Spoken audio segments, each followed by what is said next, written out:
صحابہ وہ ہیں جنہوں نے قرآن کریم کو اترتا ہوا دیکھا ہے۔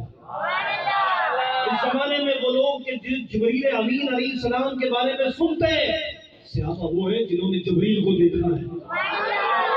اس زمانے میں کوئی پروفیسر کا شاگرد بنے گا، کوئی محدث کا شاگرد بنے گا، کوئی کسی مدرس کا شاگرد بنے گا، کسی خطیب کا شاگرد بنے گا، کسی عالم کا شاگرد بنے گا۔ صحابہ وہ ہیں کہ جو براہ راست حضور کے شاگرد ہیں۔ اچھا ہم سب مرید ہوئے، پیری مریدی والے ہیں، تو کسی کا پیر قادری سلسلے کا، کسی کا پیر چشتی ہے، کسی کا نقشبندی ہے، تو کسی کا جناب سہروردی ہے۔ کوئی مرید ہونے میں خوش ہے۔ اللہ اکبر، صحابہ وہ ہیں کہ جنہوں نے حضور کے ہاتھ میں بیعت کی، جن کا پیر خود امام الانبیاء ہے۔ اچھا تم نے قاریوں کے پیچھے نمازیں پڑھی، توجہ ہے آپ کی؟ نہیں ہے آپ کی توجہ؟ ہو گئی سبحان اللہ۔ اچھا آپ نے قاریوں کے پیچھے نماز پڑھی، آپ نے کہا قاری بڑے بہترین کے ساتھ مصر سے آئے تو ان کے پیچھے نماز پڑھی، بڑا مزہ آیا۔ آپ نے عالموں کے پیچھے نماز پڑھی کہ صاحب اتنے بڑے عالم کے پیچھے ہم نماز پڑھ کر آئے ہیں، بڑا مزہ آیا۔ ابھی پیر ثاقب رضا مصطفی صاحب تشریف لائے پہاڑی والی مسجد میں، لوگ فجر کی نماز اتوار والے دن پڑھنے گئے، پوری مسجد بھری ہوئی تھی، اتنا جمعے میں آدمی نہیں ہوتا کہ جتنا فجر میں نمازی تھا۔ کہ بھائی کیوں جاتے ہو؟ کہا اللہ والا ہے اور عالم دین ہے، اس کے پیچھے ہم نماز پڑھتے ہیں۔ تو یہ فضیلت کی بات ہے۔ تم نے ولیوں کے پیچھے نمازیں پڑھی، اماموں کے پیچھے نمازیں پڑھی۔ اللہ اکبر، صحابہ وہ ہیں کہ جنہوں نے امام الانبیاء کے پیچھے نماز پڑھی۔ اچھا تمہارا نکاح کوئی عالم پڑھائے کتنا خوش ہوتے ہو؟ بہت بڑا عالم پڑھا دے تو بہت خوش ہوتے ہو۔ اچھا جو نماز پڑھانے آئے تھے وہ نماز کے بعد درس کے بعد صاحب اس میں نکاح بھی تھا تو پیر صاحب نے نکاح پڑھایا، خوش ہوئے؟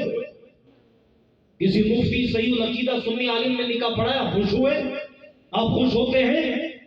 ہم صحابہ کے مقام کو کیا جانے صاحب، ذرا سمجھیے کہ جن کے نکاح خود حضور نے پڑھائے ہیں، جن کے بچوں کے نکاح خود حضور نے پڑھائے ہیں، صحابہ کتنے درجے پر فائز ہوں گے، کتنے مقام والے ہوں گے۔ صحابہ وہ ہیں اللہ اکبر جنہوں نے اسلام کی فصیل کو بلند کیا، اسلام کی عمارت کو بلند کیا، اسلام کی بنیاد کو مضبوط کیا۔ صحابہ وہ ہیں کہ صاحب جنہوں نے ہم تک دین پہنچایا۔ صحابہ وہ ہیں کہ یہ نہ ہوتے تو دین ہم تک پہنچتا نہیں۔ صحابہ وہ ہیں کہ جنہوں نے حضور کو دیکھا، حضور کی جلوت کو دیکھا، حضور کی خلوت کو دیکھا، حضور ہنستے ہوئے ہنس رہے ہوں، مسکرا رہے تو وہ دیکھ رہے تھے۔ حضور مسکرا رہے ہوں تو صحابہ دیکھ رہے تھے۔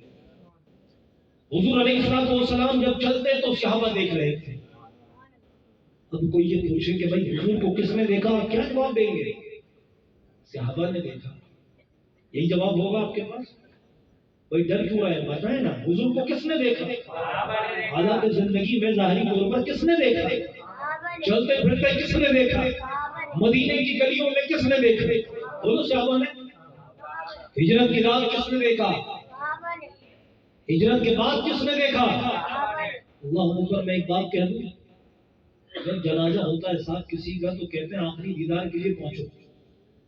قبلہ خادم حسین رضوی صاحب کا جنازہ ہوا، آپ نے دیکھا کتنے آدمی تھے وہاں پہنچنے والے؟ فیصل آباد میں مفتی محمد امین صاحب کا جنازہ ہوا، دیکھا آپ نے کتنے آدمی تھے پہنچنے والے؟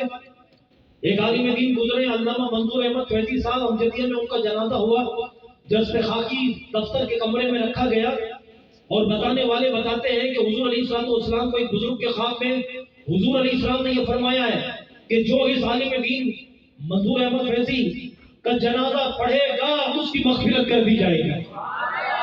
الحمدللہ ان کا جنازہ ہم نے پڑھا تو ہم خوش ہوتے ہیں۔ اب دیکھو صحابہ کون ہیں کہ جو حضور کی زندگی میں بھی ساتھ ہیں، اور حضور جب اس دنیا سے وصال باکمال فرما رہے ہیں تو صحابہ دیکھ رہے ہیں، صحابہ نے دیکھا ہے۔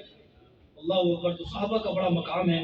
پوری امت کا اجماعی عقیدہ ہے کہ دنیا کا بڑے سے بڑا ولی وہ مشرق میں بیٹھے اور مغرب کو دیکھنے والا ولی، وہ مشرق سے اڑے اور مغرب میں اترنے والا ولی، وہ صاحب پانی اپنے ہاتھوں سے جاری کرنے والا ولی ہو، وہ کتنا بڑا قطب ہو، ابدال ہو، غوث ہو، ایک ادنا صحابی کے مقام پر نہیں پہنچ سکتا۔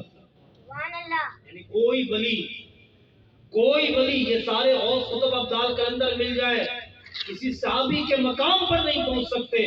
اللہ اکبر. چونکہ صحابی کو رسول اللہ کا جو قربت اور جو شرف حاصل ہوا ہے اس کا مقابلہ ہرگز کوئی مسلمان کر سکتا نہیں ہے.